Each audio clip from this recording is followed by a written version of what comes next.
Merci de nous être toujours fidèles dans votre chaîne YouTube de prédiction BNC Live, mais pourquoi pas dans votre radio, la radio Bisso Nyonso Congo RDC, à suivre en ligne sur www.rcongonews.com au grand rendez-vous décryptage de l'actualité de la semaine. Aujourd'hui, je suis encore avec votre invité phare, notre invité phare également, Maître Loulou Dilumotu. Avec lui, on va vraiment faire le brossage de l'actualité de la semaine. Maître Loulou, Mbotena. Mbotena, journaliste. Maître Loulou, Eza est commis officiel, Eza sous-officiel, c'était Joseph Kabila, Félix Tshisekedi hier lobby dans Antsele, vers la consolidation et la coalition cash, déjà réactionnant. Bon, réaction dans les qui il y a regret. Il y a constaté que les camarades de Bibali va okutana pour avoir une décision pour Mboka. Or, la constitution ne peut prévoir ya ngote. La constitution ne peut prévoir na Italie partage à poste à responsabilité na niveau ya autobenga ba établissement public. Il faudrait que les concertations se dessinent, donc ils allaient dessiner dessin, il y a constitution dans son article 91 où il dit qu'il devrait avoir concertation et collaboration.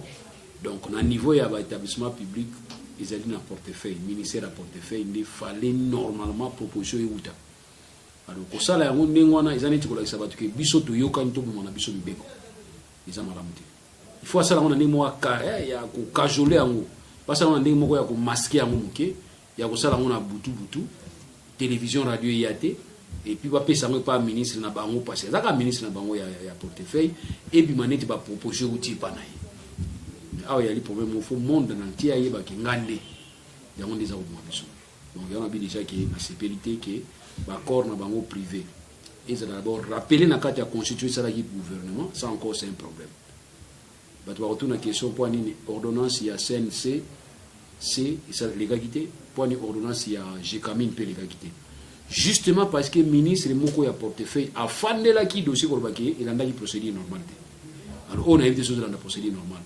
À partir du moment où responsabilité à chef de l'État, ils allaient permettre d'être à la responsabilité, mon sous au niveau à parti politique. Si vous avez un lobby, ils allaient qui camarade na camarade, pourtant ils sont d'accord. Mais si il y a le chef de l'État, à Koutanaki na autorité morale et parti politique, si il y a chef de l'État, à Koutanaki na cadre politique, institutionnel ou bien cadre amical. Voilà, souci dans la oui, mettre l'eau de l'autre côté, les militants IDPS va aussi fixer à rompre la coalition MCC Cash. Est-ce que Félix Aoudo attend qu'on ait au sous base? Bon, base à moi, base ici, on va base à la soutien. Ma base ici, à partir du moment où base est dans l'information exacte, il y a un accord, il y a une clause. Et base est dans la clause. C'est la raison pour laquelle le monde va passer qui lobby. Parce que vous comprendre que c'est se retrouver et puis vous allez marginaliser. Donc il y a un qui est base, en tout cas, il y a son impact. Base et peut-être autrement il s'est recadré. Donc, tu sais que tout possible, les partis politiques n'ont pas la partie pour aider les chefs de l'État. Et aussi, tous les bateaux qui ont été système à chef de l'État, comme chef de l'État, a une responsabilité dans la parti politique, et les bateaux toujours se perdent. Parce que moi, le système à chef de l'État a la même mise dans où il a une base. Chef de l'État a trois base, base, peuple ou bien parti politique. Parce que quand vous parlez de la base, vous parlez de quoi? La base, ils ont représenté, moi, groupe, il y a des gens qui réfléchissent. Or, peuple, tu as un multipartisme. Dans le multipartisme, tu as réfléchi. Tu as pensé uniquité. Donc, Ndeko Joseph Kabila, base, il y a PPRD, il y a FCC. Ils ont gâté. Ils ont eu moins que ils ont gâté. Et Ndeko Tshisekedi, base, il y a IDPS, il y a cash. Or, l'OESOP qui s'est y a la responsabilité et l'eau qu'on a organisé. Donc, c'est que base, il y a chef d'État, les RDC mobile. Donc, c'est une différence, c'est ça qui a mis. Tous les bateaux, tous les organisés, tout le système, il y a déposséder chef de l'État base. Or, il faut avoir un contact na base. Or, pour avoir un contact na base, il faut jouer un rôle dans la base. Mais conscient de net, chef de l'État, ils sont incompatibles à jouer un rôle dans le parti politique. Donc, conséquence il faut que le chef d'État ait un collaborateur à Makashi dans le parti politique. Il y a un MC qui faut le dans le parti politique. Mais il y a un second, il y a maire Mabunda. Maire Mabunda, il y a un maire Wana Abelati. Maman Wana Azanga séance.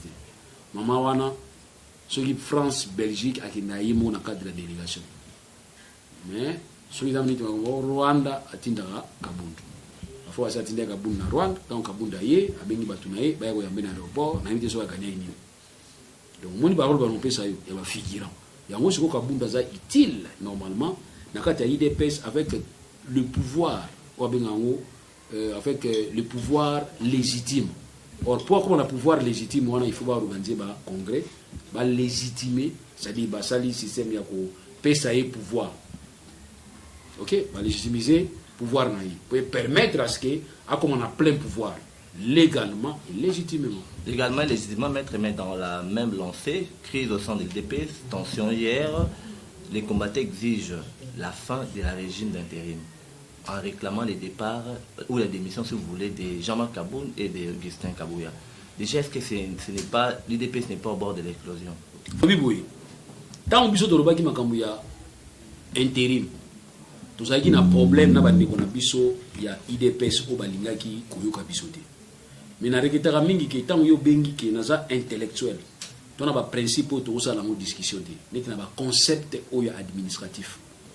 Boyebi que intérim ezali concept administratif oyo batangi saka na administration na cour to benga droit administratif oyo lobi que limite ya intérim eza yo okomi intérimaire olingi susu ko se référer na droit administratif te obi ko se référer na sentiment na yo yango comme l'IDPS to senga ki pana bango opesa biso statut na bino opesa biso règlement d'ordre intérieur na bino. Il y a le chef de président, il y a parti à nommé intérimaire. L'intérim, ça s'organise. Il y a intérimaire et s'organise. Donc, le président a un adjoint. Statut est prévoir qu'en cas de bouille. À ça, prévoir l'intérim. Le président de la République a ça, président de la République. Alors, il y a nommé Vital Kamerhe. Non. Parce que la Constitution, c'est prévoir déjà qu'en cas de nous avons joué intérim et ça président il y a Sénat. Vous comprenez? Donc statut tout ils prévoir presque ndenge moko. C'est on a un niveau ya ndenge statut na bine dobi. Mais oya ko ba non président nommé intérimaire pour président ke kuna ezali empêchement définitif to démontrer ki bango que combien empêchement définitif à partir du moment où les chefs de l'État azali ko prêter serment dans 5 ans mandat na. Et puis, en tant que président, il a prêté serment à 4 ans mandat comme et la communauté a attisé déjà 4 ans mandat, une année à mandat comme président parti politique. Donc, il a 4 ans comme président parti politique. Au même moment, a eu chance comme président de la République, va payer 5 ans. Comme loi lobby que rôle, il y a président de la République est incompatible. Donc, fonction président est incompatible dans le rôle de la parti politique. Donc, ici, le président de la République ne peut pas,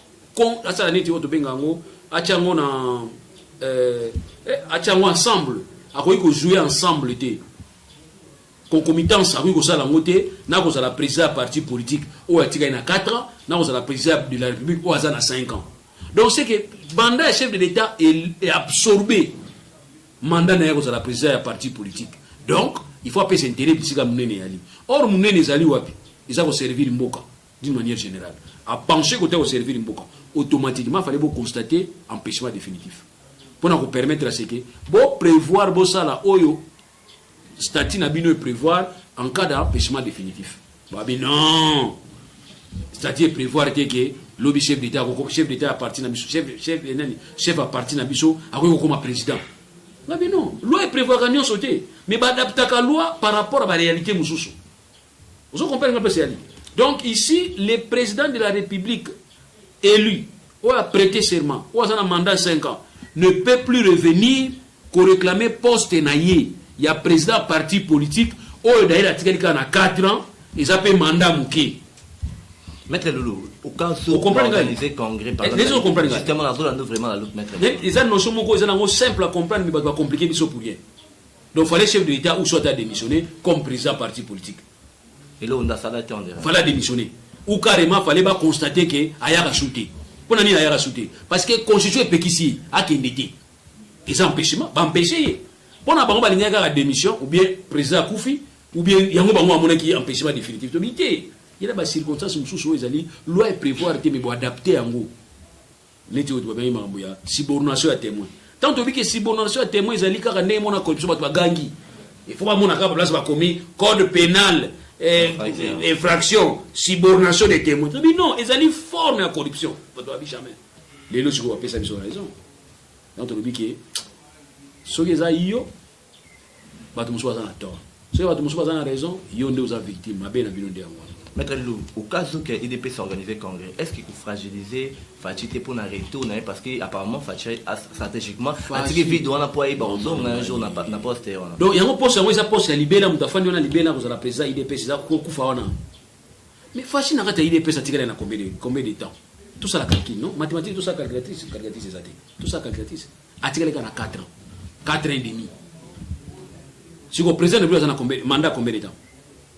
On a pesé bon dans la famille et tiens, on arrive à 4 ans. Ah, commission de la famille. Donc c'est que toujours en Afrique, les gens se réunissent pas. Justement, moi je parle de partis politiques et Afrique T. Non, on parle de partis politiques sérieux au monde. Ça m'étonne que partis politiques, depuis au salaire on a 69 000 €, papa n'a binoka kazaka président. Ça c'est étonnant. Et ça quoi Moussanga. Donc parti politique bisika au président de la République a lelo za mandat 5 ans na mboka na biso. Bisika o ya uti azaki na mandat 4 ans et demi parce que ça il y a quelques mois na ye ya vous la président IDPS. Tant on pesi candidature comme président IDPS a eu chance à comme président de la République. Tant on a eu chance comme président de la République ba pesi 5 ans. Ce ko kuna tika la 4 ans et demi. So mon équipe za na poso za la préparer ko garder nyos. Falo tika no kuno o demo ba ke na démissionner na ça toujours longtemps. Il peut toujours démissionner pour la partie politique. Mais à mon avis, l'intérêt au sein de la Mboka, il a dit bien à la présidente de la République. C'est qu'il a opté pour la présidente de la République. Il a 5 ans. Maintenant, pour la présidente de la partie politique, il a 4 ans et demi. Or, la Constitution est que le président de la République, si on a prêté serment comme président de la République, ou quelque chose a la responsabilité de la partie politique dans la ou bien il faut la démissionner. Pour que la partie soit chance à dirigeant Yassika. Ou bien carrément fallait bangon un parti politique va convoquer congrès pour constater que ça vie des vacances ces ali. Alors il y a un parti politique en papa na bango. Si il y a papa na bango tout ça. Le parti politique n'appartient pas à une famille. Le parti politique est ali réglementé par une loi. Ils ali copier ça makambo no biwan. Alors bino so comprendre qu'il y a un ndengwana, il chef d'état ngo nommé sous ba intérimaire ngini. Ango no ba intérimaire. Tant to ba ki ngo ba qualifié biso batu ya PPRD. Donc ngana sabu batu PPRD babwaka anga. Batu IDPS babwaka anga. Donc naza na place à ouvrir. Batu la mwa ba linga ko yoka ngati. Siko na habité mon frère na kinde wa. Ozana troisième fois. Troisième fois, malgré les tactiques politiques existantes, donc aux la troisième fois, aux ni pour ni contre, donc aux la caticate. Maître Loulou, pour aller droit à l'actualité, Jacquemain Chaban il a placé à la tête de la commission électorale permanente par Gédéon Abouka. Signé Jean-Marc Kaboun, et l'autre faire déborder avec Pévas, lobby dans pas militaire et DPS. Déjà, comment on réagit? Est-ce que. Là, c'est fait là, il m'a cassé, Nani Kaboun, dans signé qui n'a pas été président AI. Notion AI, c'est-à-dire l'intérim, mais aller réglementer dans le droit administratif. Ce qui va éviter les talibans. Nous avons évité pour jouer intérim, jouer intérim, on va faire courante. Alors, il faut disposer. Mais l'État est disposé sur quelle base? Ils ont cacophonie, ils ont des ordres à créer. Et des ordres bandits, ça fait moins 7 mois, 8 mois, on parlait déjà de ça. Tout le monde qui boité, qui n'a pas boité. On nous a vu comme des fous. Biso d'aller à ce domaine, en tout cas, mais non, on va bonheur, on va bien, on va bien. Si on a bien, on va bien, on va bien, si on a bien, on va bien, moi, je parle ce qui est important pour nous, et puis science, et vous prouvez que Moutou a raison. J'avais raison, aujourd'hui, raison de la Ninga. Vous savez que l'intérim dans le IDP, ce n'est pas prévu. Et ici, le chef de l'État a comme un empêchement. Parce que la responsabilité, il y a une limite en boca et empêcher à travailler. Donc, il y a politiquement donc, parce que parti politique, mon côté, mon président Panaye, habite à Ramunda. Toi, ça, président du parti politique, et ça, c'est incompatible. Donc, c'est que, juridiquement, ça a bloqué. Alors, qu'est-ce qui était difficile? C'était facile. Le chef d'État, Aya n'a qu'à congrès comme membre de l'Union. Aya, vous votez comme membre de l'Union. Ça, le congrès va voter, va pécher parti, ni nous sous.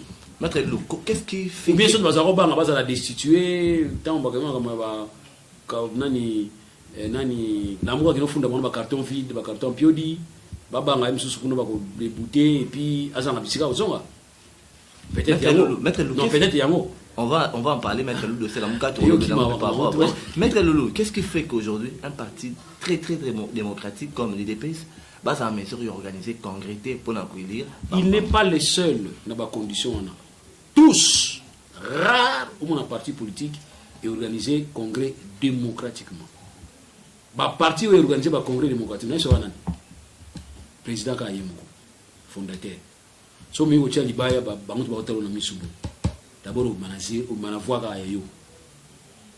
Et puis so bimi na voix ya yo ba tio déjà dissidence, c'est-à-dire ba mono déjà ndi mutu mo boye, we ko panza parti na bango.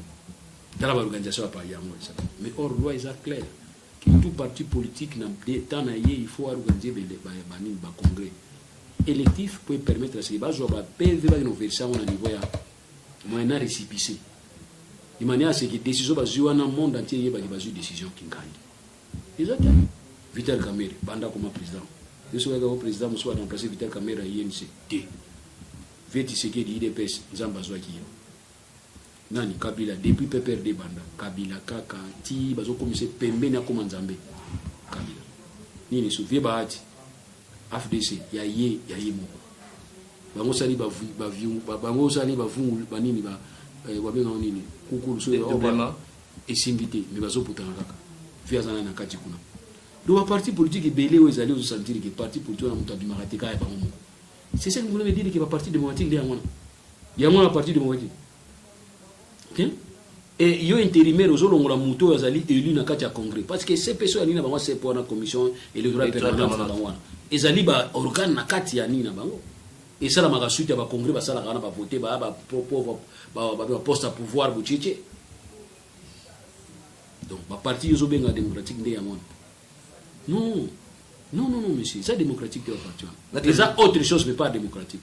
Maître Lou, enfin, Jacquemain Chaban, il traduit Jean-Marc Kaboun en justice pour cette radiation. Mais il n'a pas eu sa réponse. Il appelle légitime. Ce qui va débouter Jean-Marc Kaboun, et ce qui va débouter Chabani. Qui est Félix Mtatindi. Ce qui justice Nabiso et l'amour qui est ça la Moussa est condamné Jacques Kaboun, Baba Kabila Mtatindi. La réponse Nabiso mi balé déjà. Bon bango. Mais maître, comment on résout est-ce que crise ou est-ce que c'est vivre micro na IDPS? Est-ce que l'organisation à congrès m'était dans la réponse à l'élimination de la crise ou vous savez na piste me proposer? C'est moi c'est on va baser au Canada basala. Afin d'abisina moti. Vous bengi ba parrain, vous bengi ba tata qui ba noko kasi on a congrès. Conseil des familles dans une société sur la l'assemblée générale pour nous la point ni les dirigés bino bota la compte de gestion bani abenga oni bota la état financier si bota la surtout nous avons géré bota la ils en ont ma parti politique ça va congrès so yo simbaté parce que là où il y a du problème des gens ba kamisa ngati ba prévoir ba résolution ba conflit so yo ni basani.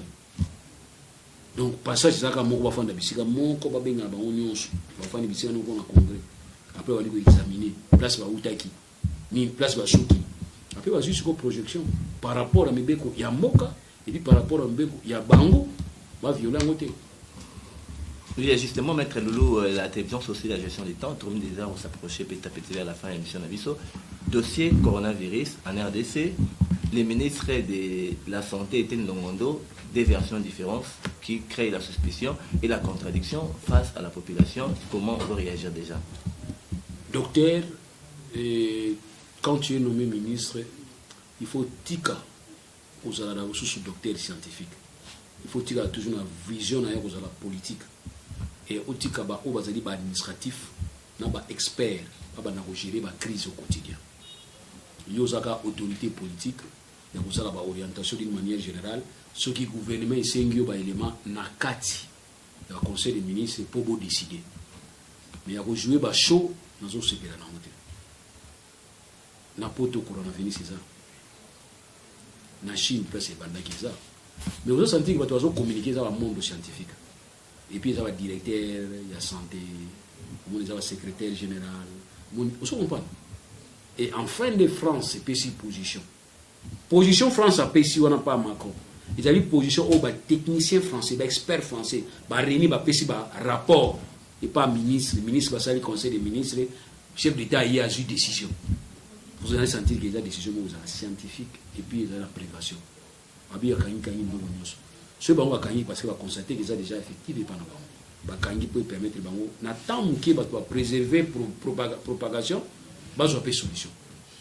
Vous comprenez avantage na bango bazana ba moyen à réplique ya riposte so ba moyen à riposte que ils sont seul moyen na biso à riposte ya nini boyi na réseaux sociaux pour cette conférence de presse bani ko ba o izo ya mutuna yo ils a passé moi na Congo to comme tellement éveillé so za décider que ça l'erreur même ya virgule ba to rappeler o tchagere na virgule o tchagere virgule na mundo côté moi ni virgule ça m'a écrit mais ba yo même na mundo o tchagere virgule donc les gens sont devenus tellement prudents ba lingi su mutako ça va monter.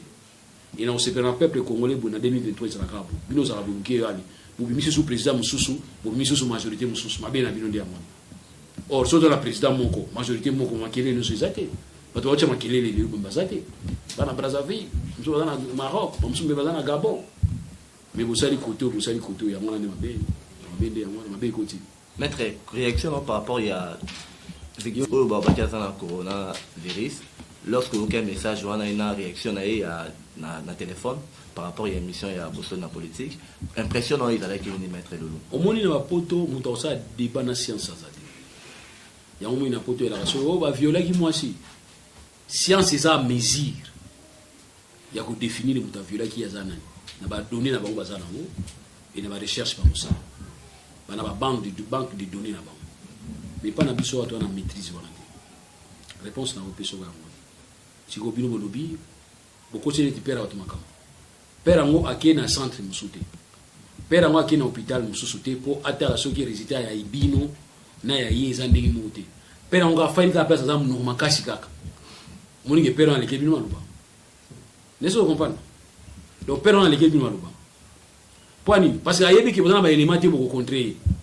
Ayebi tana poto so muta violer mutu ADN na yo tira na nzoto moi c'est 3 mois 4 mois 5 mois affaire marque du trou ti le bato akufa ibele bazo benda bango kwa tala ba ADN na bango si réellement bazali ba victime to si réellement ba tu vois donc il a dit que papa osala mo makasi na yo koloba pour profiter na faiblesse à l'état ah ouais là va violer mon moi si bokene l'hôpital médecin légiste aí alati lunette atali vaja moi si abi ba viola qui tourner deuxième question nana viola qui wana na éviter place to soko ya ngwana alors justice peut prendre ça la siko justice mo expéditif atali fiko fion yo ali qui na place à violer côté na prison so za na mbongo na yo boche makelele oh non voilà sur la télévision tu pesa $1000 so pesa $1000 ba commission innocent ozogi na ndako donc voilà comme na biso c'est ainsi moni que kuna na prison to zo fanda mingi na prison banini bato tuni osani na même ngama yo bakati na sala nini tout ça pour parce que tu as des éléments où il y a contredire batuté on a répondre par rapport au baké tata wana soka pesi réaction au baké où il y a le baki wana azasur non seulement où tu na centre mususu où il a qui qui gouvernement kosaki mais azasur que gouvernement zana ba éléments gouvernement ils ont des éléments mais balobé comme un rétro commission donc comme un cop dans ministère de la santé ngi sa population parce que le kaki OMS alors baki mboko iko détecter erreur OMS va ça ni wanati organisation muso problème ya mitu to bela ba tension ngai na bagi boy côté muso na biki so na zaki neti directeur na zaki neti entraîneur to zaki président parti ya ba équipe na ko boy joueur o ya ko pesa passe pour mninga na chabi na opesa $100 o ya ko chabi na opesa $50 moni ki yopo kamwe ndeni mutachiba pesa mbongo ke mutapesi passe va pesa so lo biga inverse ke mutako chabi ya ko $100 mutako pesa passe ko $50 ou bien tu as pesa passe aux mbongo te donc je préfère sur la commune à carré attendre la position à bien attirer poani na chabi na $60 OMS so bi que on t'a détecté maladie wana to pesa e mi baba financement kasi siliti mutu so koso koso za coronavirus donc awa zalia so ko pesa fièvre 39 lokuta to déclarer coronavirus donc on a boyi bana ngab des dans l'hôpital et ça kasi yo bi sidate to tika ka mo ile gabiso boyi te makamuso ile gabiso mbongo te donc miki bawa oyibisa penga mona mai 1 milliard mo ezokina na OMS so to vika yondi makaka ngapi na ngondi mananga na ko service mais nazo ka par nanga donc c'est que vieux type wana français ou teki na France on a ba coopérer ki na été so ba coopérer ki na ya ngondi manike ya na coronavirus ici parce qu'on n'a pas besoin de mutual ou bazar coronavirus pour ton dima. On a besoin d'examiner, de confirmer que yango. Vous comprenez? Si vous type on doit regarder, na coronavirus te, bazi batiki, babi na bandane. Moi ngambi kono mfa na bandane. Na obanga fort, même si pendant ça va croisement. Maître Loulou, concert a fallu à Londres le 9 mars, les combattants à Londres, le concert Robert Tamate, mot que ça en sécurité, il y a toujours des tueries. Est-ce que les opérations des combattants, est-ce que ça sont légitimes? Non, il faut évoluer. Il y a eu tellement trop de problèmes. À Bétaguine en France, ça va. Mais à un certain moment, il faut trouver quand même des solutions. Tout ce qui va faire, il faut trouver des solutions. Il y a collaborer, il y a collaborer. Non, ça ne pèse pas. On les a pesés. Il y a des défis. Tu vois, défi. Il faut savoir vider le contexte à Batou, dans le litige. Il faut vider matière. Ça comprend, la vidéo matière. La vidéo matière ici. Batou, je peux vider matière les années, je suis dans la mia. Azo manque pas dans la mia. Mais si on l'a fait, c'est alia. On a comme ah merci Seigneur, merci Penayo. On fait un peu ici en bas. Donc on a vu que tout tika comme ça va défi. Nous venons de voir ce qui s'est passé dans le niveau il y a France. Non, dans la raison, il y a tellement de choses déjà trop. Tu vois déjà trop. Tu es bâti dans un concert. Ceux qui concert, il y a des bons dames qui n'ont pas oiseaux violés, bons dames qui n'ont pas vieux docteur Nani. Et docteur Mukwek. Et en plus, à un certain moment, tu as vu qu'il fallait avoir un concert. Ça lancer message na yo AP, lancer message na yo ya ko dénoncer ba acte à mon niveau est parce que acte est c'est qui ba congolais ba zo la rébellion, acte est c'est ali ba pays voisin ba zo la ba base arrière pour soutenir ba tuerie na niveau est, lancer message pendant après et avant concert na yo ça va. Et puis les combattants aussi dites-nous votre réaction moi c'est quoi parce que tous autres là na ba cassette ou na ba chaîne na ba radio na bino anda kuboyoka ba musique yango pe ba fête mingi nazomona na niveau ba pays ya libanda bazo bina ndombolo na ndenge mondi matekasi ndombolo yango boyo komona direct kasika yango zo bina te. Ça aussi nous devons savoir les problèmes des animes et puis tous on a ba vraie revendication. Quand vous dites que na S ba de sécurité na S ba to bina musique ba ça va concert vous ne trouvez pas seulement bino zo bina muto zo côté là akomi ko finga yo bon déjà na sens wana donc le but que tout y va ni tout ça la main tout tika ba bras de fer les anatinate tout régler la situation autrement ba pays mingi ils appellent un problème na yo na Guinée puis pour moi na Guinée na Côte d'Ivoire puis marquer la miki bandit déjà est-ce que moi solo ba musicien ivoirien ba beta sur na parité parce que politique ba so kanate na Cameroun batu wa kufa na ba Mali wana ba État Sahel wana batu wa kufa est-ce que solo moi ba Mali ba conseil ba beta rasouter na conseil afali ba Mali to ba yaki na ba ivoirien ba tumbi no ba tumbi ba ba drapeau le bon on a essayé obino zo un problème té j'ai appris comme ça avec qui va tinda bon et belé mais attends quand tu envoies l'argent si tu envoies chez ta famille ah ben oui tu vois ta tu n'es pas maman qui na bino tindi le mbongo ba teke na tinda ngambo na RDC tu n'es pas maman na bino tu n'es pas tu sauter son oti na mo ba orphelinat aller zo contact na ba orphelinat oti na bango pa na bango za ba tata ba maman té et puis oyebi ba monter bango ba yebi oté zo comprendre on a un sens à humanisme mais dire que biso tinda mbongo na biso et là on est ba baina bino za na mo za kuneza nini bino ne bofutaka te vous comprenez ba diaspora na biso bafutaka te donc ndenge Tshisekedi akomi président wana effort ba diaspora te ezande ba élection ça va ki na mboka na biso so epesa ki ya solo wana na éviter mais du moins les élections ça va na mboka na biso mais ba West africain au mona ono élection na Mali na Paris ba so voter vous comprenez na Paris ba so voter Guinée élection na Guinée ba Guinée na France ba so voter. Alors, il y a un truc qui est tout réglé, va prendre la biso autrement, tout réglé, on a rebondagate, il y a Paris, il y a qui passe Makasi. Pour moi, après concert, Tilelo, pour moi, on devait déjà trouver une solution. Toi, bah tout. Mais la solution est zatée, mais comme il y a tu rebêtes à sous côté, les amis. Merci beaucoup, Maître Loulou. C'est par là qu'elle nous mettra un terme à cette émission d'aujourd'hui. Je ne sais pas trop. Il y a eu des pistes parlementaires, des boubons, c'est les par rapport au pouvoir. La mouka peut pas dossier BD, Maître Loulou, la mouka, tu as fait dossier la mouka, la mouka, la mouka, te na baki na fois passé dossier la mouka na lobela ngo te po na makamwana mabiso na bindo tcha Martin Fayulu disqualifié Jean-Pierre Bemba Moïse Katumbi va porter parole l'opposition bientôt la rentrée parlementaire pour toucher na voilà Martin Fayulu va mai quantième na élection mai troisième la mai troisième deuxième Martin Fayulu et Magui deuxième. Martin Fayulu. A gagné l'élection de l'eau, c'est contredit, il n'y a pas de problème. Mais deuxième, tout est dans la logique. Dans ce contredit, il y a un a gagné qui. Ok. Biso de l'objet qui a Magui deuxième. Selon ma publication, moi je suis républicain, j'accepte ça comme tel. Je ne suis pas politicien. Ok. À Magui deuxième. Donc pour moi, Yende Azali, normalement, porte-parole opposition. Pour moi, vous avez parce que à rater que la président Mboka, ce qui yumbi n'a pas eu votaki. Aningo za président Mboka. Donc c'est une valeur. Bon si ko ba fait dans mususuana. Moïse Katumbi na Jean-Pierre. Auto benga rapport politique ni bazana ngo. Parce que lelo quand je suis 35 pour un rapport politique na kati ya parlement. Lelo yo FCC ils ont 65 parce que il semble que bazana force ya parlement. Mais lelo yo pour ne pas balancer qui est opposant. S'il faut tenir compte, il y a Mboka Nabisone tous alliés. Il faut tenir compte de celui qui est sorti deuxième. Avec Bapoui à MLC également, on va voter massivement. Parce que va voter Martin Fayulu massivement à l'époque. Parce que Martin Fayulu, bien quand on a base, force et sali qui a comme la majorité populaire, c'est MLC également. Bon, il y a voté qui non? Au-delà de voter dans les observateurs, je n'ai pas vu là où on a écrit ce qu'on voté, il faut un parti politique dans le ville. Tu es dans mon account. Alors pourquoi parce que nous sommes majorité dans le niveau parlementaire? Bango va porter au tangion. MSC a combien de candidats, combien de députés dans le niveau de l'Assemblée nationale? Oh, kasi pourquoi vous avez bango kunati? Pourquoi vous avez bango côté kunati?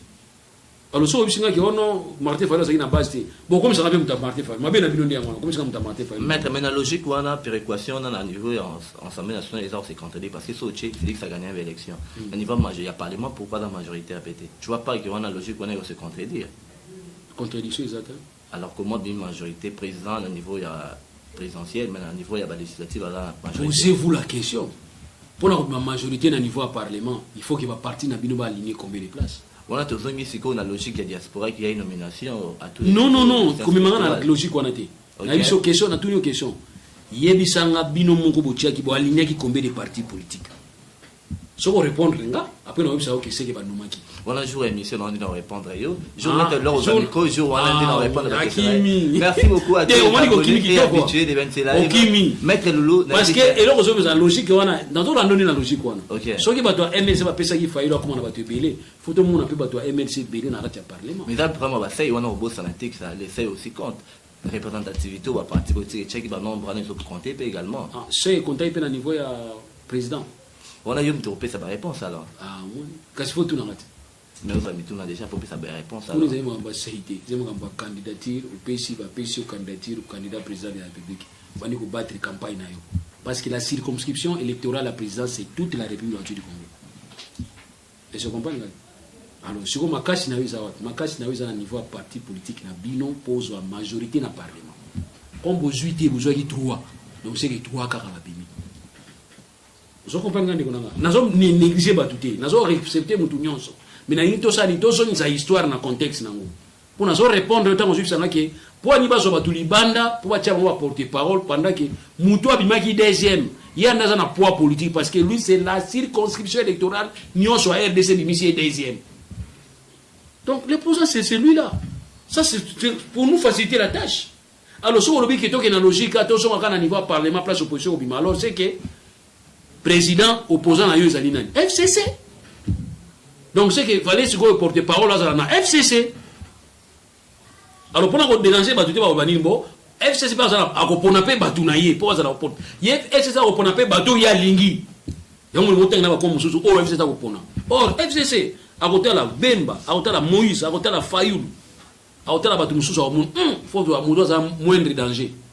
Alors moindre danger au monde a Fayoul à relégater. Parce que pour la banque, il faut le communauté danger. Non, côté l'été. Non, bah les camerounais. Mais vous avez monté la mouka mettre le lot. Ah, les gens ont monté la mouka. Il n'y a pas de problème. Mettre le lot, je sais. Les gens ont monté la mouka. Vous avez monté la mouka, t'es. On a ni moutoua FCC, ni moutoua la mouka. Ni na zoï soboui. Si on a mis qui na FCC le bako bengananga. Si on a qui na la mouka le bako chassenga. Na IDPS kane. Si on a qui na niveau IDPS, na éviter ce nos anambango. Mais bako landanga bako linganga te. Tout est. Autour de la question, on a attaqué Kabila. On a attaqué ce que ndeko na biso président Mboka. Un moment on a attaqué Fayulu. On a dit que voilà Mboka Fayulu. Tika ko rêvé. Président a déjà. nous allons opposer pour tomber la mboka donc l'élection en 2023 dans le BLP mabé msusu notre papier venait de Jean-Pierre Bemba nabiki bino vous forcer qui faille comme président vous forcer qui comme deuxième tant comme deuxième tout qui la chance à la naïka kata porter parole pour na bino mususu poids exacté comme ça ngate qui toa ba élection kuna na parlement contexte on les a mususu sinon toko taper na logique on a ko ba non FCC vous avez na droit ko pesa candidat na bino ya porter parole opposition parce que FCC a dirigé mboka na biso na système ya semi présidentiel FCC a na posa za la président ya moni FCC so sala ba ko ba ma fi ba be on a kuna ko viungula so azo baby saka po nini pour permettre Tshisekedi azoate pour ba banda élection mususu na 2023 pour azo place à président donc ya lula ne ba place nyonso donc c'est que il est pas un opposant il y a président la biso. Maître Loulou du Monde, Maître Loulou du Monde, analyste politique, il n'a pas de parti pris, mais Maître Loulou, en tant que partisan, en tant que Congolais, et ça, lorsque on a des revendications, il y a des parlementaires de l'UDPS, il va pouvoir se retrouver. Pour se retrouver, il faut pas retrouver. Nachidanini. Est-ce qu'on comprend? La poste est mandataire, on a toujours une question de Chidanini. La politique est d'accord, Maître Loulou. La politique est déjà d'intérêt, Maître Loulou, on est bien bien. Si on a intérêt dans le bino, on doit préserver mon ami. On doit préserver l'intérêt dans le bino. Actuellement, l'intérêt dans le bino est confondu dans le président de la République, dans le Moutou Boumissa Gidobi. Si on a Moutou Boumissa Gidobi, on a un candidat dans le bino pour que on manque à respecter les lois. Vous comprenez? Il y a un mot à béton, on va se faire on va se faire c'est bino eso moninga béton sur le bois que la monane voici assez peu c'est ça. Merci beaucoup Maître Loulou de Routine Mbalassima pour la mathématique Moussoussou. Restez branchés sur BNC Live, restez nous toujours fidèles. Merci beaucoup. Merci.